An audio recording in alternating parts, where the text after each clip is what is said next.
해마다 3월이 되면 기대와 설렘으로 가득한 곳이 있습니다. 바로 새학기가 시작된 학교인데요. 하지만 지방 소멸과 학령 인구 감소 등으로 문을 닫는 학교가 늘면서 교육 현장의 어려움이 커지고 있습니다. 이에 LG 헬로비전은 지역 교육의 경쟁력을 높일 대안을 모색해보고자 합니다. 오늘 첫 시간으로 종소리가 옅어지고 있는 지역의 모습을 송하영 기자가 취재했습니다. 학교 종이 땡땡땡 어서 모이자 선생님이 우리를 기다리신다. 전남 순천의 한 초등학교입니다. 학교 종은 울리지 않고 기다리는 선생님도 없습니다. 아이들의 모습도 보이지 않고 텅 빈 교실만이 남아 있습니다. 이 학교는 지난 2021년부터 신입생이 없던 곳으로 6학년 학생 3명이 중학교로 진학하면서 올해 문을 닫게 됐습니다. 마을 주민들은 그동안 추억이 가득했던 보금자리가 사라진 듯한 기분에 아쉬움을 토로했습니다. 아주 하숙지에 서고 얼마나 나 5행 났는데 여기서 다 졸업했고 우리들 애기들 다닐 때만 해도 보면 1번 아까도 1번 2번까지 있었는데 여러분 서운해 아까워. 이처럼 올해 문을 닫는 학교는 모두 49곳입니다.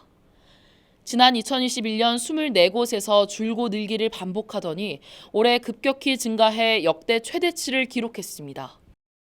이 가운데 전남은 올해 10개 학교가 폐교하면서 전국 17개 시도 가운데 가장 많았습니다. 문제는 앞으로 이 같은 폐교가 더 가속화될 것이란 전망입니다. 전남 지역 초등학교 1학년 입학생 수는 지난 2021년 13,000여 명에서 점차 줄더니 올해 만여 명으로 뚝 떨어졌습니다. 특히 지난 2023년부터 해마다 1,000여 명 이상 줄고 있는 것으로 나타났습니다. 전문가들은 학령 인구 감소로 인한 전남 지역 교육 기반의 약화를 우려했습니다.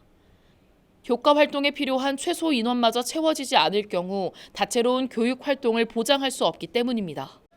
그러면서 지방교육의 질을 높이기 위해 작은 학교 중심 교육 정책을 마련하고 지역사회와의 협력 체계를 강화해야 한다고 강조했습니다.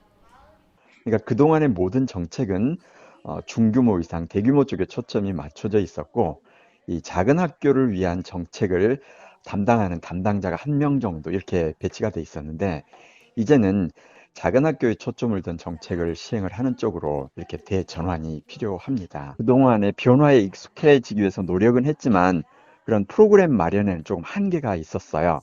그래서 학교 선생님들 또 학교 교장 선생님들 이렇게 전부 다 힘을 모아서 새로운 프로그램을 마련하고 학령 인구 감소로 인한 교육 현장 붕괴를 우려하는 지표가 연일 쏟아지는 가운데 당장 출생률을 높이고 인구 유입을 늘리기 쉽지 않은 상황.